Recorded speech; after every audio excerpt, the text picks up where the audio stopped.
Y vamos a hacer una oración, por favor.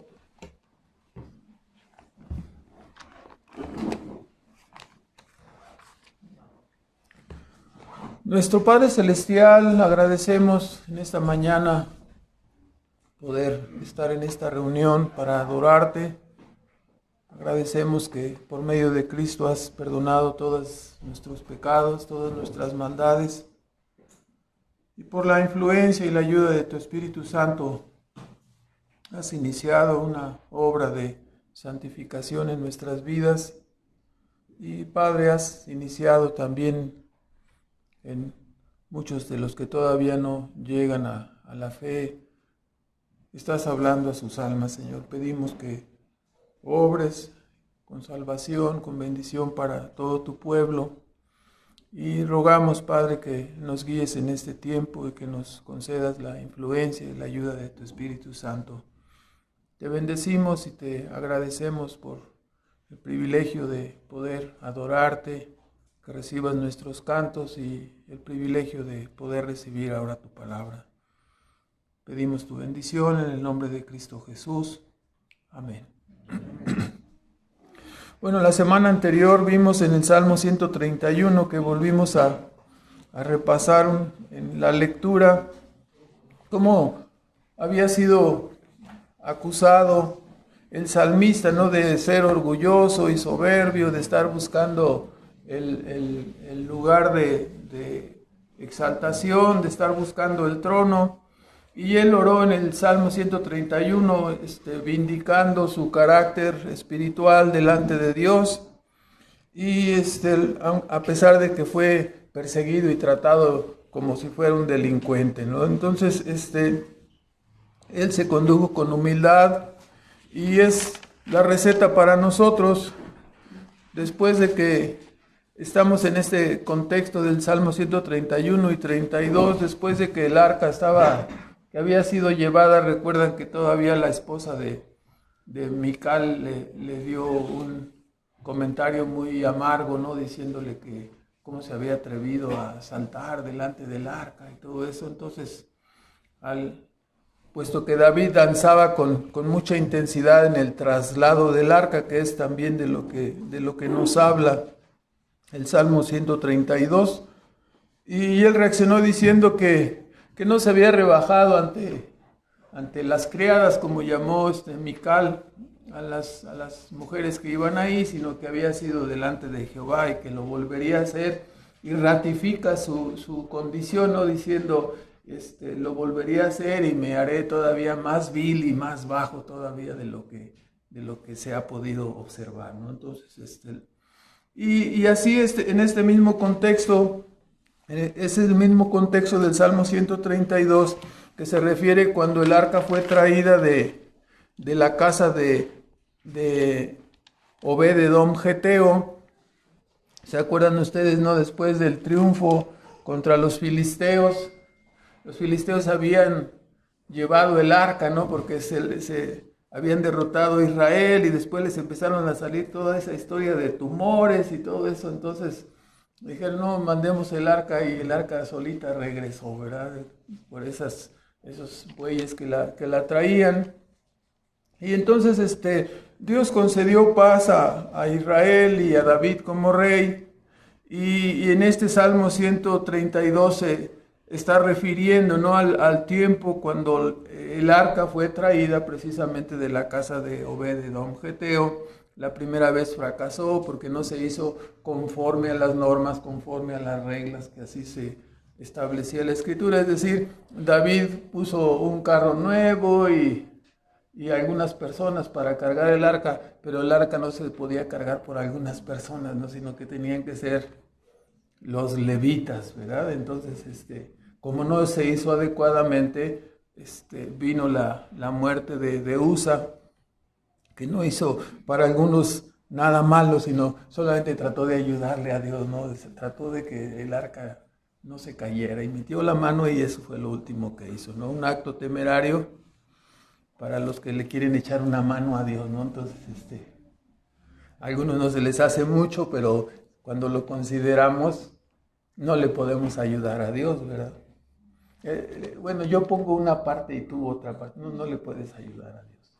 La salvación es de Jehová, ¿no? Ahora, entonces seguimos viendo el carácter espiritual de David. No solamente vemos que era manso, humilde, paciente, después de 10 años siendo perseguido por Saúl para venir a llegar al trono, y ahora muestra su carácter espiritual en su compromiso con Dios, que es lo que marca el Salmo 132, ¿no?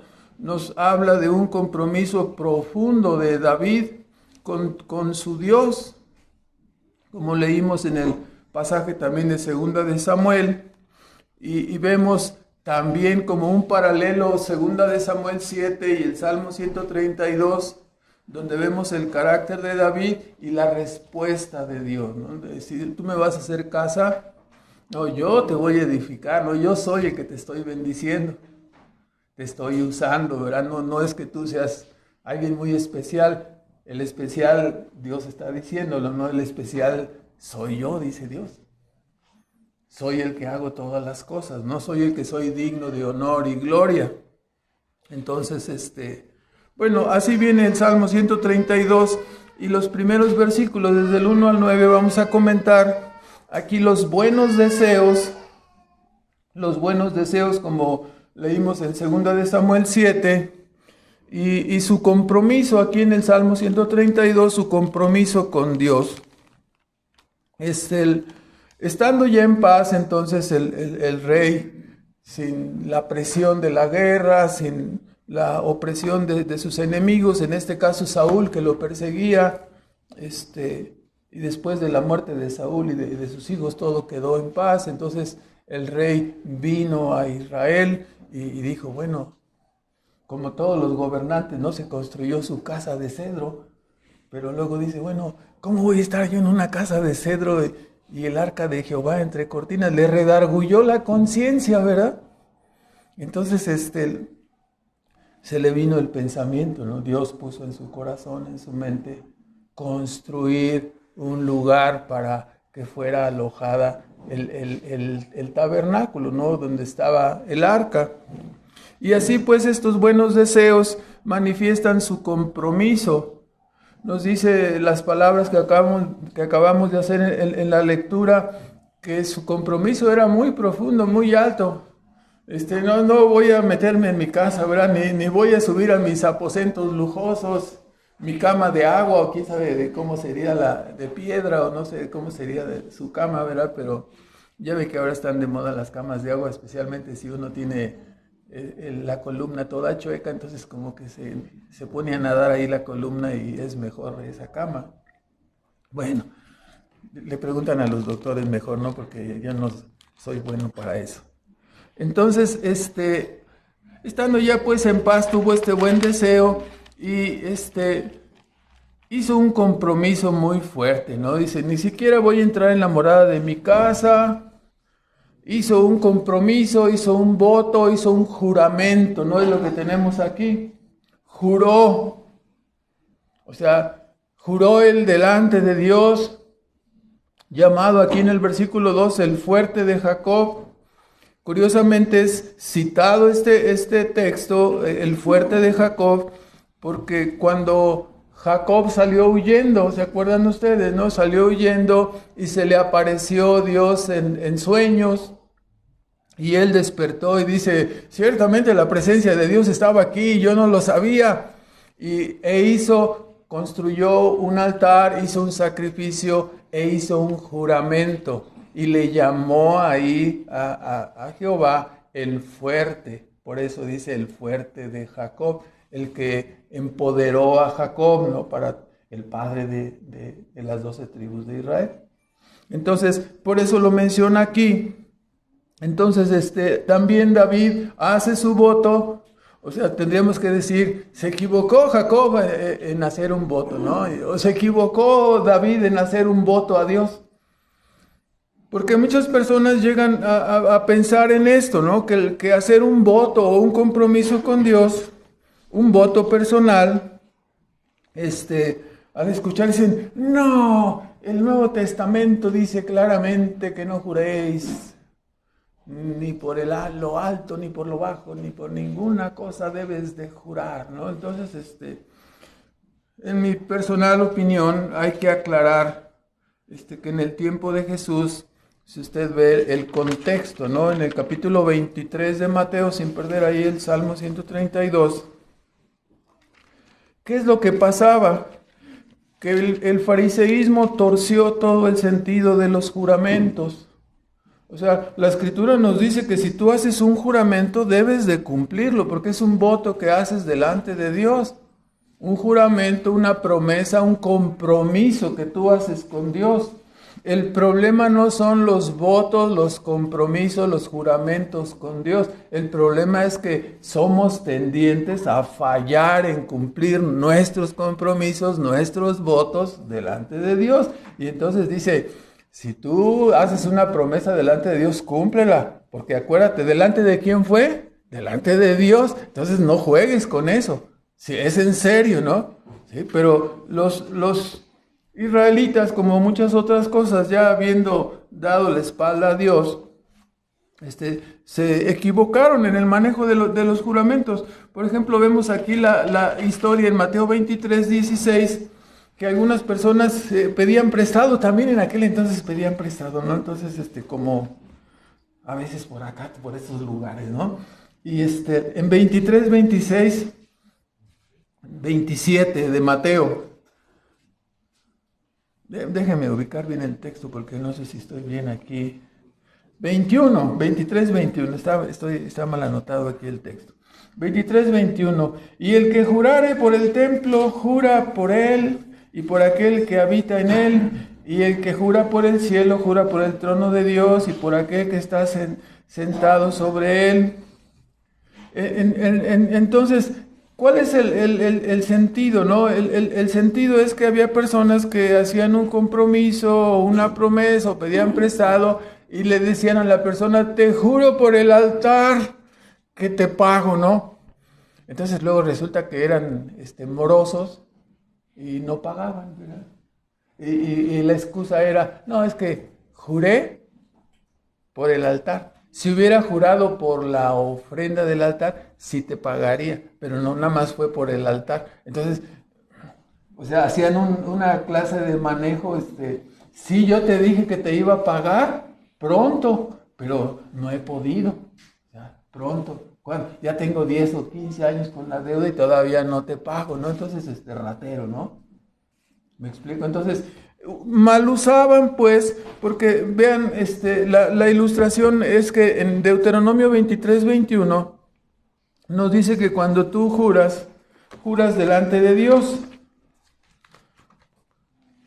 haces tu promesa, tu compromiso delante de Dios.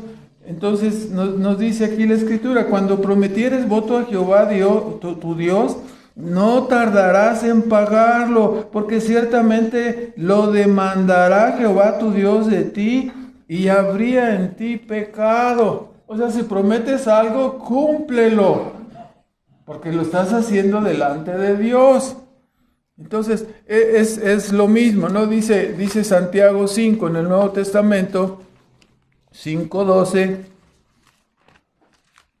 Santiago 5, en el versículo 12, nos dice allí, mas sobre todo, hermanos míos, no juréis ni por el cielo, ni por la tierra, ni por otro cualquier juramento, sino que vuestro sí sea sí y vuestro no sea no, porque no caigáis en condenación. O sea, si tú estás haciendo un juramento y no lo cumples, estás transgrediendo flagrantemente delante de Dios, ¿no? Estás haciendo un acto horrendo de invocar a Dios para un juramento y pecar ahí mismo con la intención de no cumplirlo. Esto sería lo que llamaríamos como un pecado presuntuoso, no un pecado con la mano levantada, un pecado con conocimiento. Entonces, el sentido, hermanos, para todos los creyentes o no creyentes es incorrecto Prometer, hacer un voto y no cumplir, no quiere decir que nada más los creyentes debemos de cumplir. Toda persona que hace un voto o hace un compromiso debe de cumplirlo. Y mucho más, porque algunos, no es que nosotros no tengamos que hacer votos o compromisos o juramentos. Lo que pasa es que nosotros tenemos un entendimiento completo de la realidad de la presencia de Dios. ¿Dónde podemos escondernos de la presencia de Dios? ¿A dónde me iré de tu espíritu? ¿A dónde me esconderé? ¿En el cielo, abajo, en alguna parte? No, no se puede. ¿Por qué? Porque siempre estamos en la presencia de Dios. Entonces usted y yo sabemos exactamente que estamos, es como si estuviéramos, como dicen en el mundo, como si estuviéramos juramentados siempre, porque siempre estamos delante de la presencia de Dios y todo lo que decimos es en su presencia. Entonces usted y yo andamos siempre como si estuviéramos, ¿qué? Jurados. ¿Me explico? Entonces, ni siquiera necesitamos hacer un voto, porque ya estamos delante de Dios siempre. Entonces, que tú sí sea sí y tú no sea no, porque estás delante de Dios. Entonces, ese es el punto. No es, ahora, si usted dice, yo voy a hacer un compromiso, está bien, haga su compromiso. Entonces, si no cumplimos, Dios vendrá sobre nosotros por mentirosos. En sí mismo el voto no es malo, sino su incumplimiento, porque somos muy falibles. Por cualquier cosa incumplimos. Es que sí te dije que te iba a pagar, pero ¿qué crees? Vino mi suegra, luego empezó la feria en Querétaro, ahora más tiempo, no sabes, y siempre sacamos 1000 pretextos y no pagamos, ¿no? Entonces, bueno, algunos no pagan. Yo por eso siempre les recomiendo no pidan prestado, ¿verdad? Y lo más en la asamblea siempre hay uno que se pasa de listo y pide prestado y luego te la maneja como diciendo, entonces ¿qué? ¿En qué quedamos con eso que te debo? ¿Cómo que en qué quedamos? Pues te lo presté, ¿no? ¿En qué quedamos? Pues págamelo. O sea, ¿qué es lo que quiere? Que está diciendo, dice y dice y dice. ¿En qué quedamos pues, hermano? ¿Cómo le vamos a hacer con ese asunto? ¿Con cuál asunto? Pues con ese, con aquello, con aquellito. ¿Cómo le vamos a...? ¿Qué te está medio empujando a qué? A que le digas, bueno, ya déjalo, ya olvídate. Ay, qué bueno, otro menso, perdón, otro más que... No, hermanos, no. Se lo está robando. Si pedimos prestado hay que pagar. Entonces, seamos pues prudentes, ¿no? Es mejor no jurar y a estar incumple delante de Dios, ¿no? Nos metemos de esta manera provocaríamos a Dios a darnos un estate quieto, ¿no? Estamos provocando a Dios. Y claro, la asamblea tendría que expulsarte de la iglesia por mentiroso, ¿no? Por ratero. Entonces a veces, no, pero ¿cómo? Es que pobrecito hermano, sí, pobrecito, le debe a él, a aquel, a este, a más. Y a todos les dijo lo mismo, no, sí te pago. No, hay que expulsarlo de la iglesia, es un ratero, es un mentiroso. Entonces, a veces suena como muy duro, ¿no? Pero seamos prudentes y si nos hemos comprometido a algo, hay que cumplir, ¿no? Los votos y compromisos en las cosas espirituales son buenos y es muy importante, ¿no? Por ejemplo, nos podemos comprometer a la lectura, nos podemos comprometer a la oración diaria, ¿no? Nos podemos comprometer a ser cumplidos en la ofrenda, en el servicio. Todos estos votos son correctos, ¿sí? No está prohibido que los hagamos, es bueno que los hagamos, ¿sí? Porque nos obligan y espolonean nuestra terca y necia voluntad, ¿no? Que no quiere hacer las cosas que debemos hacer. Entonces es bueno que hagamos compromisos para que estemos obligados a cumplirlos, ¿no? Un compromiso que se hace, se cumple. Entonces, muchos creyentes se escudan en que, no, es un legalismo. Es un legalismo. Yo no me voy a meter bajo ningún legalismo. Estar comprometido a hacer esto diario, a leer diario, a orar, es un legalismo. Me quieren meter bajo otra ley. No. No es un legalismo, es un compromiso con Dios, es un voto correcto. ¿Sí? O dice, no, me afecta mi libertad. ¿Sí? ¿Tu libertad? ¿Tu libertad para comprometerte con Dios? No, hermanos. ¿Sí? La vida de estas personas se convierte en una vida cristiana de puros años de pérdida. ¿Por qué? Puros años de pérdida. ¿Por qué razón? Porque la vida se les va año tras año. ¿En qué? En puros buenos deseos. Ahora sí ya voy a leer la Biblia. Ahora sí ya voy a orar. Ahora sí ya voy a cumplir.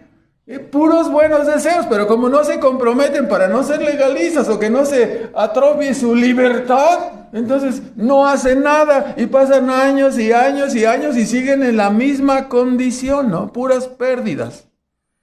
No se comprometen con Dios. Puros buenos deseos y lágrimas. No, ahora sí, ya te voy a amar. Ahora sí, ya voy a ser un buen esposo. Ahora sí, ya voy a ser una buena esposa. Ya voy a ser un buen hijo. Ya voy a cumplir con Dios. Ahora sí, ya voy a ser honesto. Sí. Pero puras lágrimas y buenos deseos. Se acerca la época, ¿no? De que eso sea. ¿Sí? Entonces, pero en la realidad no sucede nada. La persona sigue haciendo lo mismo cada año, ¿no? Ya voy a dejar de tomar, ya voy a dejar de hacer esto, ya voy a cumplir. Y sigue haciendo ¿qué? Nada. ¿Por qué? Porque no tiene un compromiso con Dios. Entonces, juzgue usted, ¿no? ¿Son incorrectos los votos? No, los votos no son incorrectos.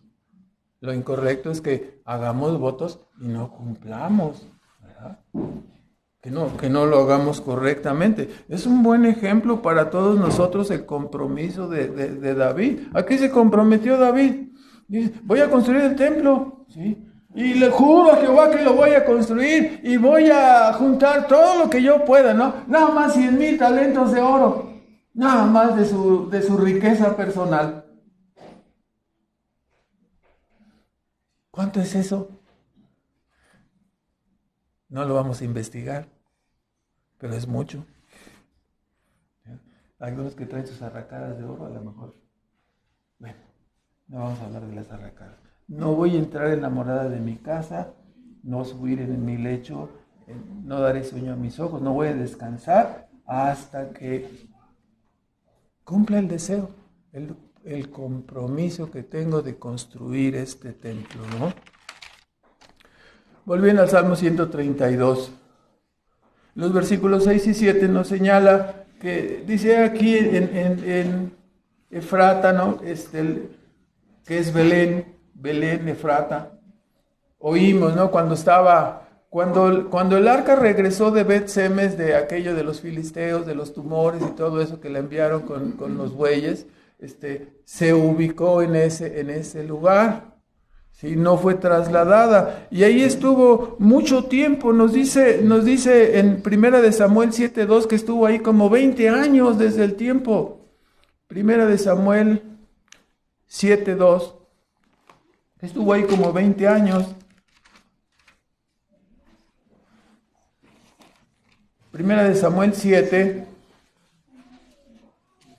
dice desde el 6:21, enviaron mensajeros a los de Kiriat Jearim, en la versión 60, los filisteos han devuelto el arca de Jehová, descended pues y llevadla a vosotros, ¿no? Cuando la habían enviado con los animales. Y vinieron los de Kiriat Jearim, 7:1, y llevaron el arca de Jehová y la metieron en la casa de Abinadab, situada en el collado, y santificaron a Eleazar su hijo para que guardase el arca de Jehová.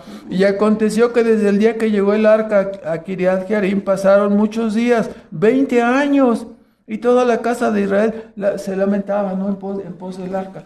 Trajeron el arca y ahí la dejaron, no estaba olvidada. ¿Sí? Entonces, ¿qué es lo que hizo David? Tuvo el buen deseo, dice, bueno, vamos a traer el arca, ¿no? Vamos a adorar a Dios. ¿Qué significaba el arca, no? El significado del arca es la presencia de Dios en medio de ellos, ¿no? Llevaban el arca a la guerra, lo sabemos, para que Dios les bendijera, ¿no? Entonces, aquí volviendo al Salmo 132, cuando Booz, ¿se acuerdan ustedes de Booz que tomó a Ruth la Moabita y de ahí vino Obed? Pues resulta que Obed es el abuelito de David, ¿verdad? Después vino Isaí y después vino David. Entonces, él aquí nos habla, por eso cuando vemos la historia de Booz que se casa con Ruth, Ruth había regresado a vivir en Belén, en Éfrata. Entonces dice, oímos. O sea, ellos vivían, ¿no? La familia de David vivía en Belén, en Éfrata, Efrata, entonces había oído, ¿no? Se oía, aunque no conocían el arca, y dice después, la hallamos en los campos del bosque, que es lo que significa Kiriat Jearim, que es casa de madera, ¿no? O lugar de madera. Y ahí fue depositada el arca y fue cuando fueron por ella y la trasladaron. Las palabras que encontramos en el versículo 7 y 8 se refieren al hecho de que dice David, vendremos, ¿no? Y nos entraremos en sus tiendas, ¿no? En el lugar donde está, en el tabernáculo donde está el arca, y hablando dice, nos encorvaremos delante. ¿Qué significaba el arca? La presencia de Dios, ¿no? La bendición de Dios, la presencia de Él, y nos encorvaremos, dice, encorvarnos hemos al estrado de sus pies, porque Dios había dicho, ¿no? En su palabra, que en el cielo está su trono, ¿no? Mi solio está en el cielo. Entonces, Dios está sentado sobre su trono en el cielo, ¿no? Y sus pies están depositados. ¿En dónde? Sobre el arca. ¿Sí me explico? Eso es lo que está diciendo, ¿no? Entraremos al lugar donde está la presencia de Dios, donde está Dios recargando sus pies, ¿no? Donde pone sus chanclas, o puede usted imaginar esa parte, ¿no? Sí. La tierra es el estrado de sus pies. Así dice, vea en Isaías 40, 22, ¿no? Isaías 40, 22. Cuando Isaías está hablando en contra de la idolatría y dice, no sabéis, no habéis oído, son ídolos de madera, etcétera, etcétera, pero nunca os lo han dicho desde el principio, no habéis sido enseñados desde que la tierra se fundó. ¿De qué hemos sido enseñados? Que Dios está sentado sobre el globo de la tierra, cuyos moradores son como langostas. Él extiende los cielos como una cortina, tiéndelos como una tienda para morar. Pero note la idea aquí, está asentado sobre el globo de la tierra, la concepción judía, ¿no? De una tierra plana, una bóveda celeste, y encima de la bóveda celeste Dios sentado en su solio, en su trono, ¿no? 66:1 de Isaías.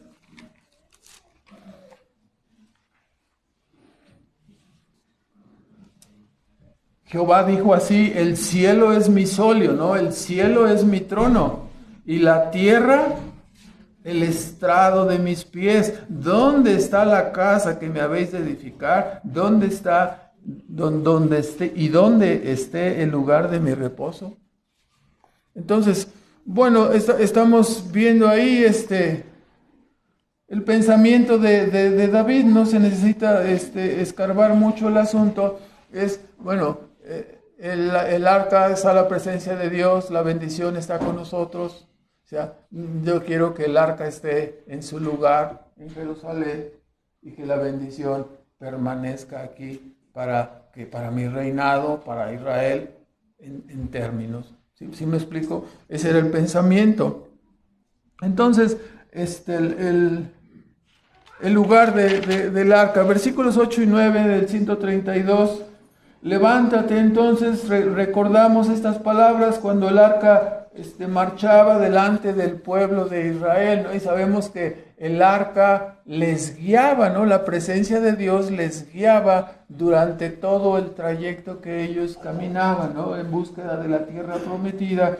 Así era el dicho de Moisés. Los que anotan los textos, hay Números 10:34, nos indica, ¿no?, las palabras que Moisés pronunciaba cuando se levantaba el arca, que lo vimos en otros salmos, en el Salmo 89 creo, en Números 10, 34, y la nube de Jehová iba sobre ellos de día desde que partieron del campo.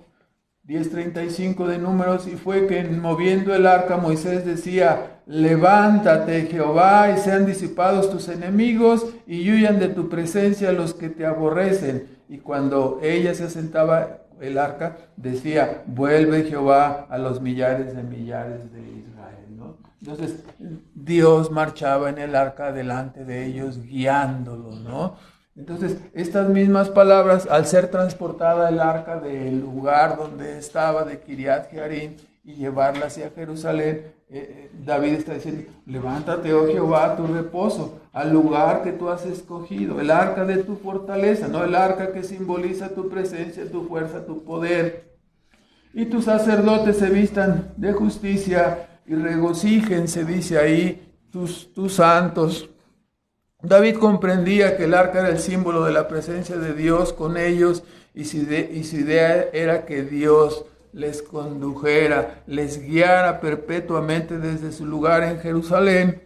Por ello quería edificar un lugar. Y estamos notando, ¿no? No podemos dejar de fijarnos en el hecho de que había santidad, ¿no? Se requería santidad. Tus sacerdotes se vistan de justicia, de santidad, y regocíjense o alégrense tus santos. Cuando nosotros trasladamos todo este asunto, es menester que los creyentes, sacerdotes ahora de Cristo, ¿no?, los ministros, sí, que practiquemos, que seamos justificados, ¿no?, por la sangre de Cristo, y que practiquemos la santidad. No se puede hacer nada como creyentes si no tenemos estos dos requisitos, ¿no? Primero, que seamos justificados por la obra de Cristo, salvados, y segundo, que estemos practicando la santidad. De lo contrario, no estaríamos diciendo que somos creyentes verdaderos, ¿no? Que nos vistamos de justicia, que nos vistamos de santidad, que nos revistamos de buenas obras, como corresponde al pueblo de Dios, ¿no? Dios siempre ha manifestado que quiere un pueblo celoso de buenas obras, ¿no? Que somos salvados por la gracia para que andemos en las buenas obras que Dios preparó de antemano para que anduviésemos en ellas. No hay en la Escritura la historia de los creyentes que nada más son salvados por gracia y luego se van al mundo, ¿no? No. Entramos en un proceso de santificación. Y si no lo estamos practicando, y si no lo hacemos, pues quiere decir que no somos del todo creyentes, ¿no?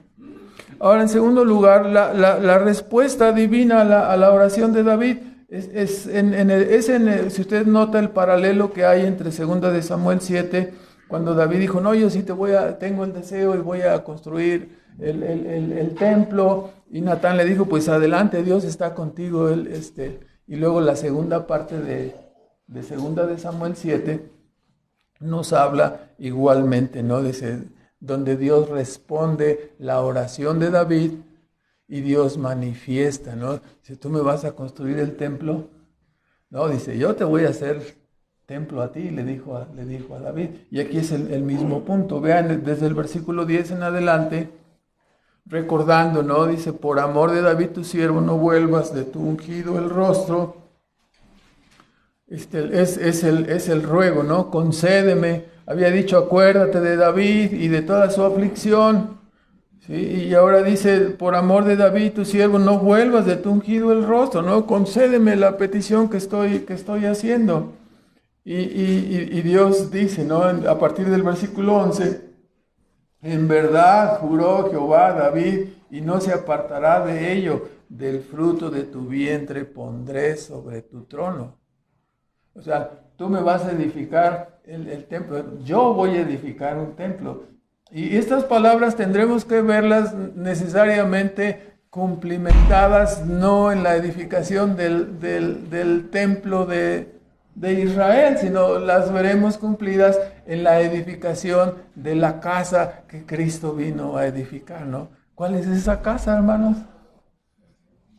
La iglesia. ¿Y qué hay en la iglesia, en la reunión de la iglesia? La presencia de Dios en medio de nosotros, ¿no? Entonces, este es en verdad el juramento. David era una persona simbólica de Cristo, ¿no? En realidad el pacto estaba así, es como hablar otra vez de tipos y figuras. Cuando Dios hizo el pacto con el pueblo de Israel, ¿no? Con Moisés, Moisés también era un tipo de Cristo, ¿no? ¿Quién es el único que cumplió la ley? ¿Moisés? No, Moisés no cumplió la ley, es Cristo. En realidad Dios pactó con Cristo, ¿no? Usando a Moisés como cabeza de la misma manera, ¿no? Usando a David como una figura típica de Cristo, es el juramento y la promesa a Cristo mismo, ¿no? Como el Nuevo Testamento enseña más adelante, ¿no? Entonces, aquí la respuesta divina desde el versículo 10 al 18. David había argumentado en su ruego, acuérdate de David, por amor de tu siervo, dice ahora, respóndeme, ¿no? Eso es lo que está diciendo. Y la respuesta de Dios es recordarle que Él ha hecho un pacto con David, ¿no? Ustedes recordarán en el Salmo 89, versículos 3 y 4.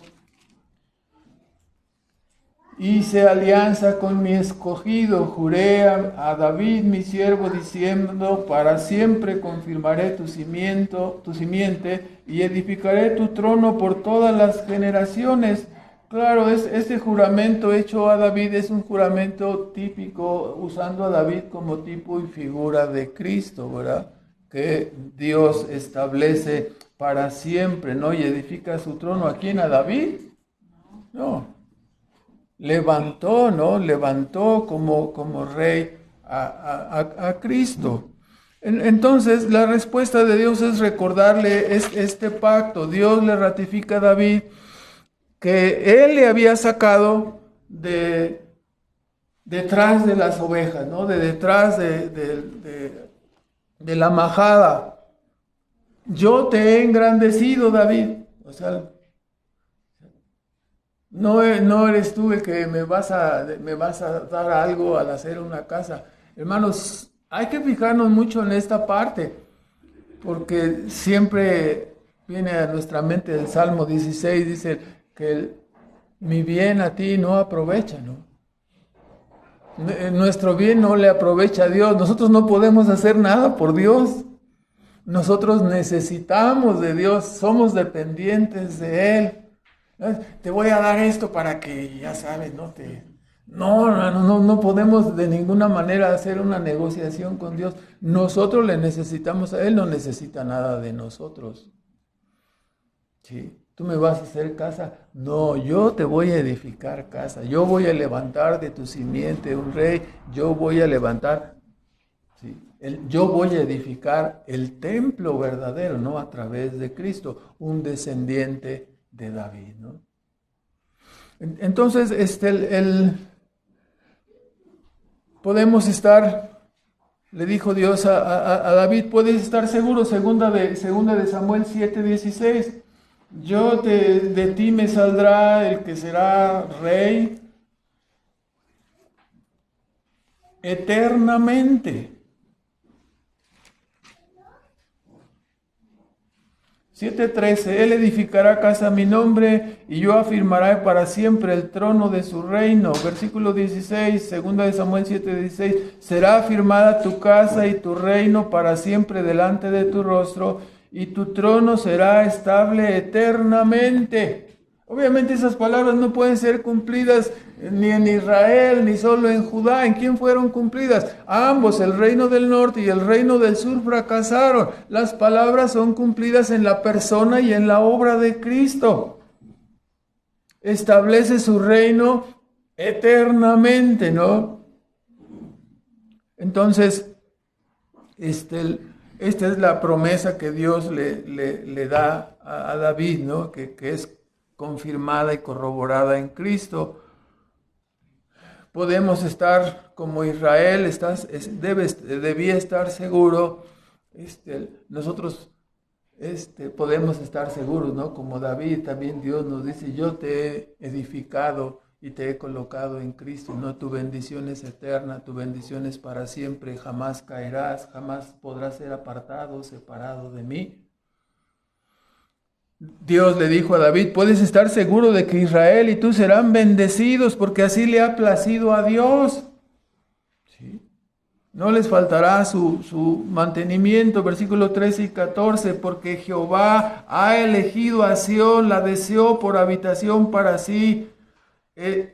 Este es mi reposo para siempre, aquí habitaré porque lo he deseado. O sea, Dios escoge dónde va a morar, ¿no? No, es que nosotros somos los que aquí yo te voy a hacer el templo. No, yo te escogí a ti, David. ¿Y qué puede decir la iglesia? No, nosotros escogimos. No, fue Dios.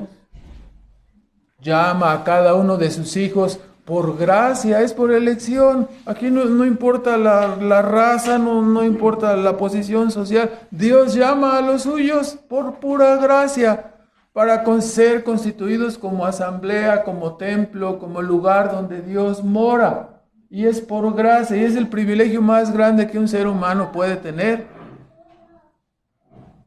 Entonces, es igual, ¿no? Dios nos ha elegido, el pueblo de Israel falló, tanto el sur como el norte. Solo la gracia les preservó para finalmente traer de la línea de David al Cristo, ¿no? Al verdadero, la verdadera promesa, ¿no? La simiente de David. Esta relación de pacto, versículo 132, versículo 15 al 17, la relación de pacto que Dios hizo con Israel le traería, por supuesto, bendiciones. En todo sentido serían beneficios y bendiciones incomparables, ¿no? Todo esto viéndolo también en un sentido futuro, a través de Cristo somos bendecidos eternamente. Pero vea, dice, a su mantenimiento daré bendición, a sus pobres saciaré de pan, ¿sí? Vestiré a sus sacerdotes de salvación, sus santos darán voces de júbilo, allí haré reverdecer el cuerno, el poder de David. ¿Sí? Y ya he prevenido lámpara a mi ungido. O sea, todas estas promesas de bendiciones serían traídas a Israel por parte de Dios, que estaba haciendo ese pacto con David. Y de la misma manera recibimos nosotros los beneficios a través de Cristo. Todos los que están fuera de Israel serían avergonzados, es lo que dice el versículo 18. Sus enemigos vestiré de confusión, mas en David Israel florecerá, ¿no?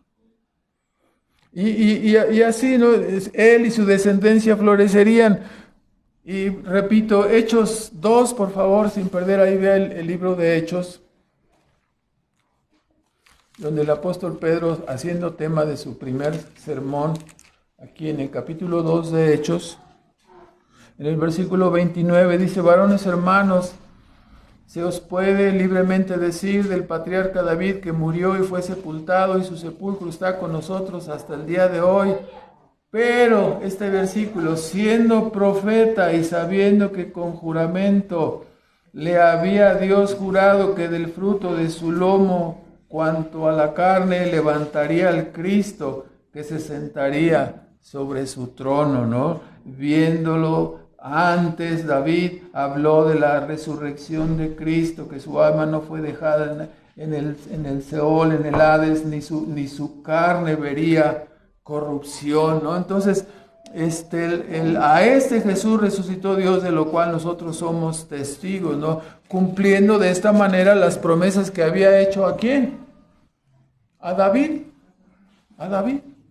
Entonces el Rey eterno es Él, ¿no? Cumplió en Cristo, a través de su resurrección, todas las promesas hechas a David. Este Jesús, pues, es el cumplimiento del pacto de Dios con David. A este Dios le ha hecho príncipe y salvador en Israel, a través de su victoria sobre el mundo, sobre el pecado, sobre el diablo, sobre la muerte. A través de su obra Dios ha traído salvación y bendición eterna a todo su pueblo, ¿no? A través de su obra Dios ha dado el júbilo y el gozo verdadero a cada uno, a su iglesia, ¿no? A cada uno de sus hijos. Si volvemos a repasar en el versículo 12, era una promesa, si yo voy a guardar tu trono para siempre, David, pero si tus hijos guardaren mi alianza y mi testimonio, ¿y qué pasó con Israel? No guardaron. Se perdieron en la historia, no fueron obedientes.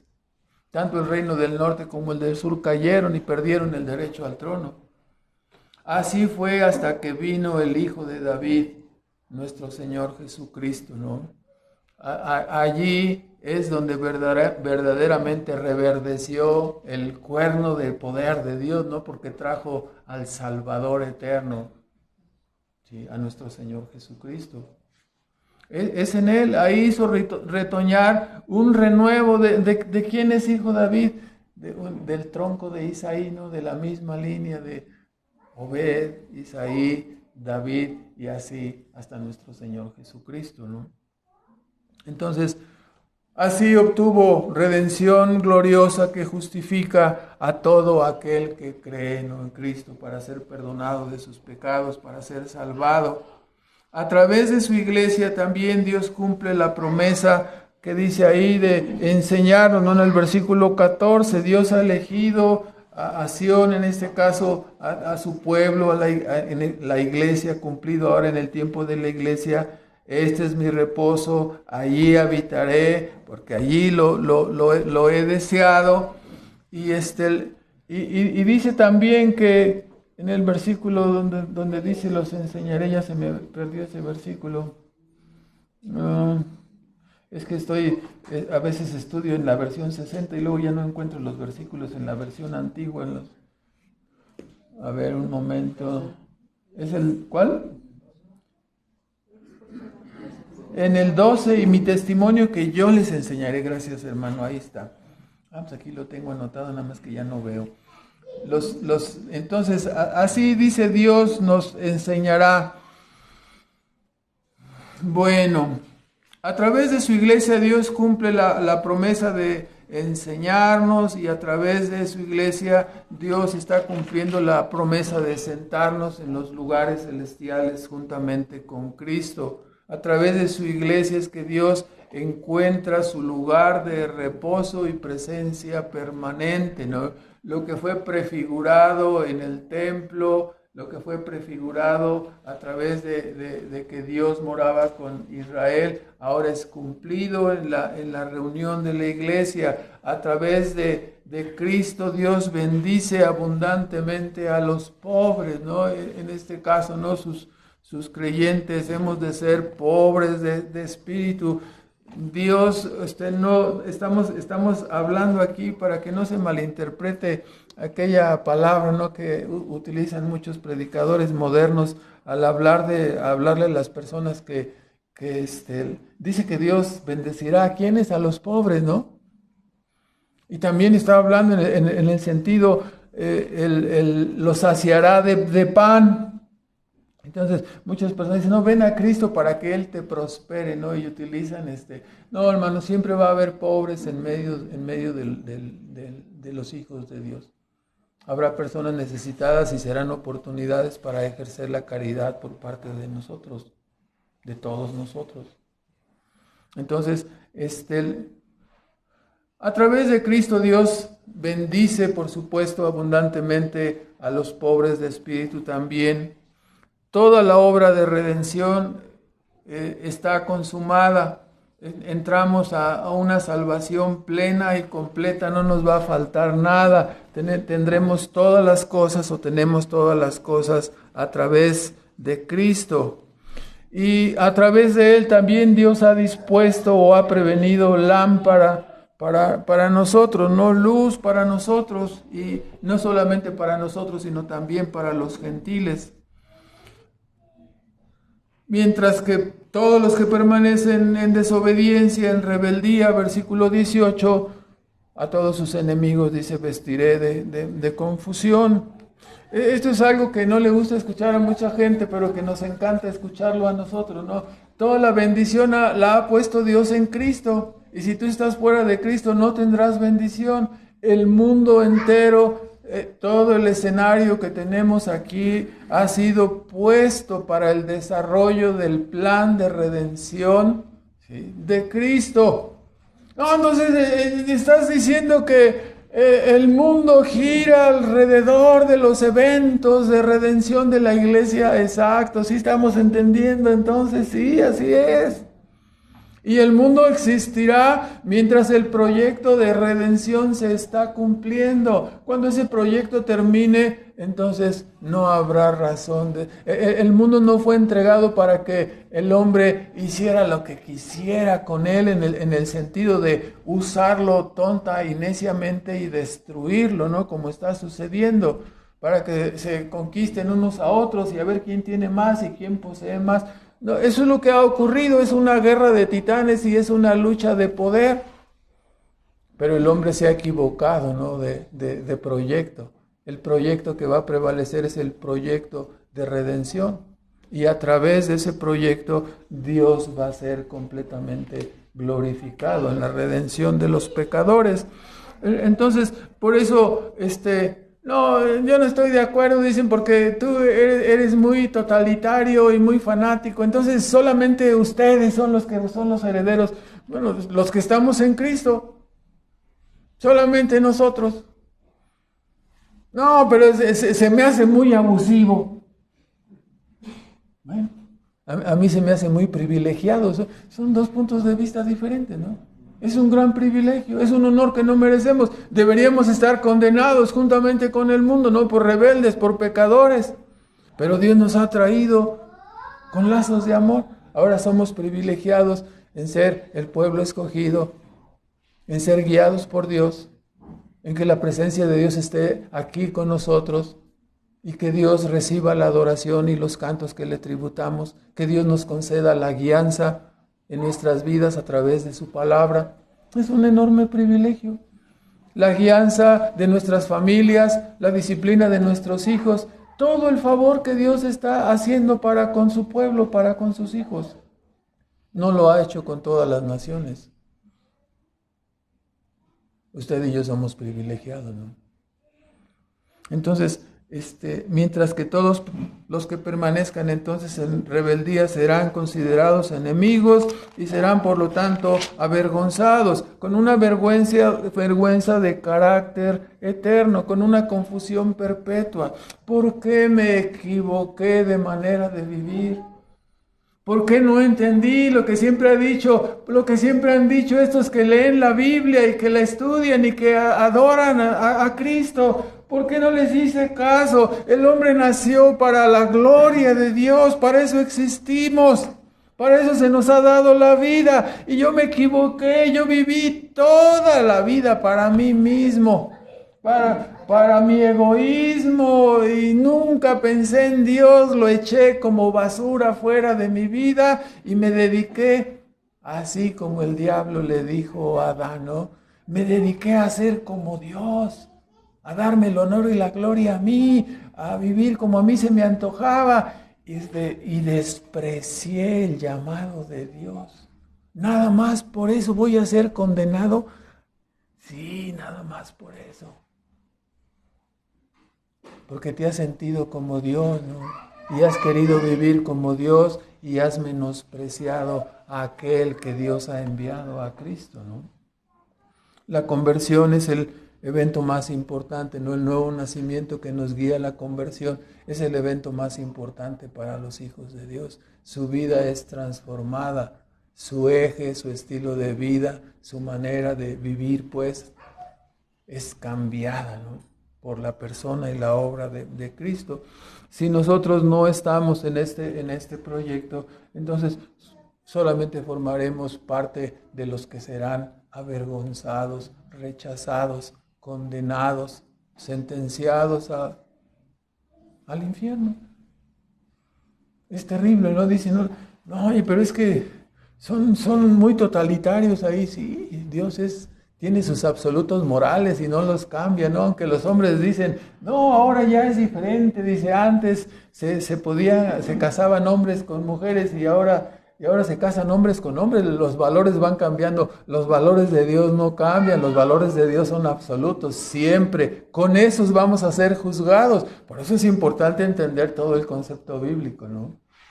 Para que no seamos engañados, porque ahora nos van a decir que no, ya se formó la junta y ya mundialmente cambiamos los valores, ahora el adulterio no va a ser condenado como pecado, tampoco la pederastia.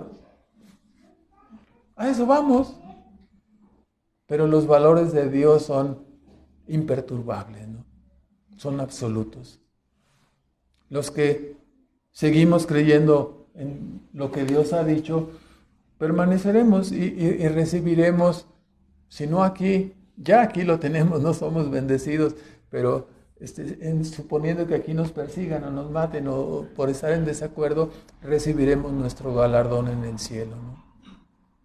Entre tanto aquí permanezcamos y vivamos de acuerdo a como dice la Escritura. Vamos a terminar con unos comentarios. En primer lugar, es posible que algunos de los que están aquí no lo recuerden o no lo sepan, pero quiero platicarles que hace más de 30 años un grupo de hermanos tuvo, así como David, un vivo deseo por la causa de Dios y su reino. Y de ese vivo deseo, sucedió algo así, ¿no? Algunos hermanos tenían ranchotes y otros casotas y así platicando en una ocasión, dijeron, nosotros habitamos en nuestros ranchotes y habitamos en nuestras casotas y nos andábamos reuniendo, ustedes no lo conocieron algunos, pero aquí en la prolongación de Corregidora Norte, antes de la vía, había ahí una carnicería, un local de una carnicería, ahí nos reuníamos, olía a sacrificio, obviamente la carnicería, a veces olía a rayos, chicharrón y todo lo demás, pues ahí nos reuníamos y por eso dijimos, bueno, nosotros habitamos en ranchotes y casotas, pues, y así nació un buen deseo y gracias a ese deseo ahora tenemos este lugar de reunión que fue edificado así por la gracia de Dios. Se compró este lugar, se edificó esta casa de reunión. ¿Sí? La lección para nosotros es, hermano, hay que poner a trabajar nuestros talentos. ¿Sí? Hay que cubrir las necesidades, ¿no? de la causa de Dios y su reino, ¿no? En segundo lugar, siempre es y será bueno tener buenos deseos acerca de Dios y su causa, ¿no? A veces soñamos que Dios nos bendijera con esto y que Dios hiciera aquello. Soñamos y tenemos buenos deseos, muchos buenos deseos. Pero como vemos en el caso de David, es mucho mejor que no solo sean deseos, sino que se conviertan en compromisos con Dios.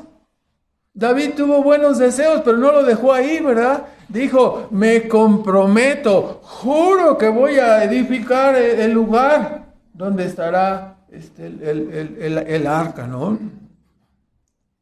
Como bien sabemos el camino a la perdición está también lleno de muchas personas que tuvieron grandes deseos hacia Cristo, ¿no?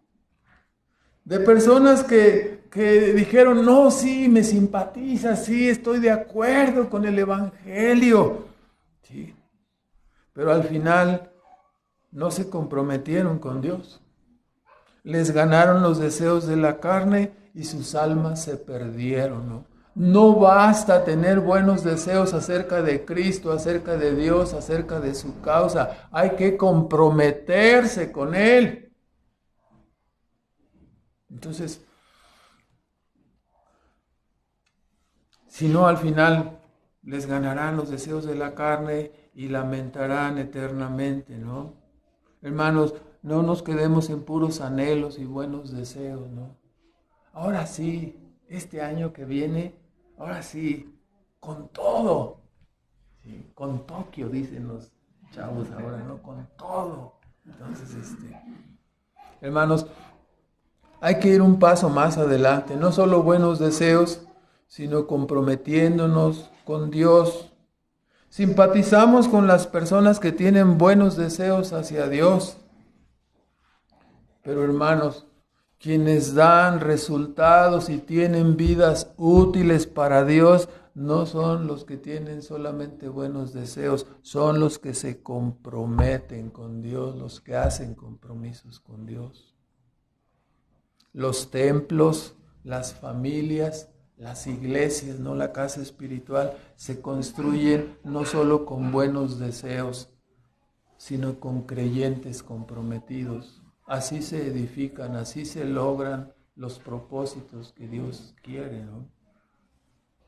¿O acaso a usted le gustaría tener un esposo? No, un esposo que tiene grandes deseos. No, mi vida, ahora sí este año que entra voy a cambiar, ni me vas a reconocer. Voy a ser aquel que tú quieres, ¿no? Ese príncipe que tú deseas. ¿Sí? Me voy a bañar todos los días, no nada más cada sábado. Bueno, ya, eso sí sería ganancia, ¿no? Entonces, no, ¿usted qué preferiría? ¿Una esposa que le diga que ahora sí ya va a cambiar? ¿Un hijo o una hija que tenga deseos? No, sí tengo un gran deseo de cambiar. Y a la vuelta de la esquina sigue igual. No bastan los deseos. Hay que comprometerse. Hay que hacer planes, propósitos específicos para cambiar la vida. ¿Sí? La obediencia a Dios, la obediencia a Cristo transforma la vida. ¿Sí? Los compromisos con Dios, los compromisos con Cristo. No podemos vivir solo de buenos deseos, ¿no? Nadie quiere el esposo que solamente se propone cambiar pero nunca cambia. Nadie quiere a la esposa que se propone cambiar pero nunca cambia, ni los hijos. No lo queremos así.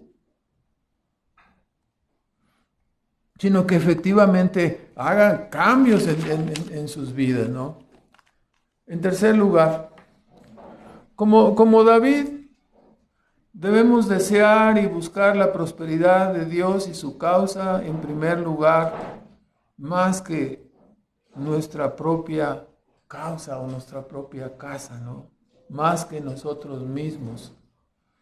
A veces decimos, no, yo le doy el primer lugar a Dios, ¿no? ¿Seguro? ¿Seguro que le damos el primer lugar? Hay que repensarlo y considerar las acciones, ¿no?, que estamos haciendo. Cristo, o sea, cuando vemos a David, en realidad es una sombra y una figura de Cristo. ¿Sí? Cristo edificó la casa verdadera de adoración, ¿no? Dice Primera de Timoteo 3:15, porque si tardo sepas cómo debes conducirte en la casa del Dios vivo, ¿no? El templo de Dios, la casa del Dios vivo. Así le escribió Pablo a Timoteo. Primera de Timoteo 3:15. Y si no fuere presto, o sea, pienso que voy a ir pronto a ti, dice el versículo 14, pero si no fuere presto, te escribo estas cosas, ¿no? Dándole las instrucciones de cómo debían ser las cosas en el capítulo 2, dentro de lo que es el servicio de la iglesia, ¿no? Donde habla precisamente de que la mujer esté sujeta, que es el hombre el ministro y varias cosas más. Pero dice, si no fuere presto, para que sepas cómo te conviene conversar, en la versión 60, conducirte en la casa de Dios, que es la iglesia del Dios vivo, columna y apoyo de la verdad. Esta es la casa de Dios, ¿no? Nos debe una reverencia, un respeto, ¿sí? La iglesia, ¿sí? Este es un local de reunión, pero la iglesia es el lugar donde Dios mora, ¿no? La reunión de los creyentes, hacemos morada con Él, Cristo es nuestra cabeza. Entonces, debemos, como Cristo nos puso el ejemplo, ¿no? Negándose completamente a sí mismo hasta ver edificada la casa espiritual donde el Señor habría de morar. ¿Qué le costó a Cristo? todo, le costó todo, ¿no? Recordamos ese canto, ¿no? De los seminarios bautistas, ¿se acuerda? Dice, mi vida di por ti. ¿Y tú? ¿Qué das por mí? Entregué mi cuerpo para ser crucificado. ¿Y tú qué has dado por mí? Entonces, hay que darle el primer lugar, ¿no? No solo de palabras, sino de hecho. Él se negó completamente a sí mismo. Haya pues ese sentir en vosotros, que seamos iguales, que nos autoneguemos y practicamos esto en una forma cuando nos casamos, cuando vienen los hijos, y hermanos, pero es nuestra forma habitual de vida, ¿no?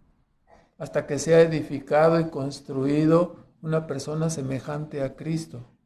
Y luego nos miramos en el espejo y nos está re feo. Sí, todavía no nos parecemos mucho a Cristo, ¿verdad? Todavía salen los brotes y chipotes y todo lo demás.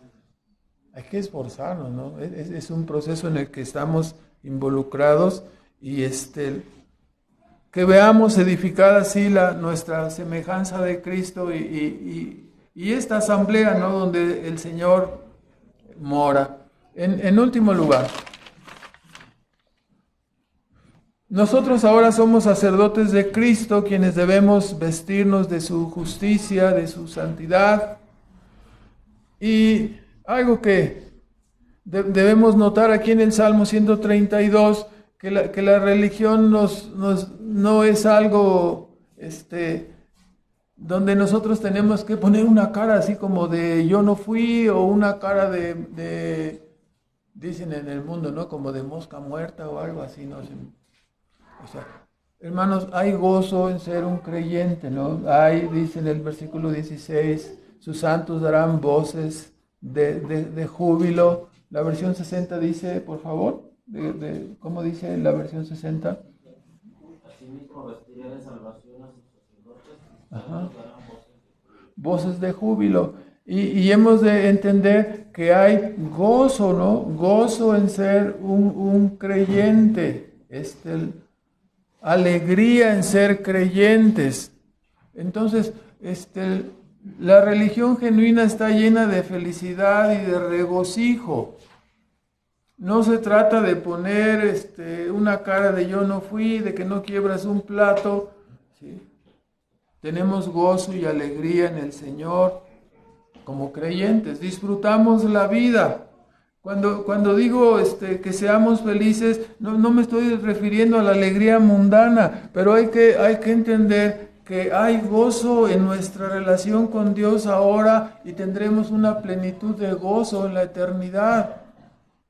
O sea, hay que quitarnos esa idea o esa careta o esa manera de vida, de que no presentemos un cristianismo que se presenta delante del mundo como dándoles lástima, ¿no? De lo que no pueden hacer. Vamos a ir a una fiesta. No, yo no puedo hacer porque mi religión me lo prohíbe, ¿no?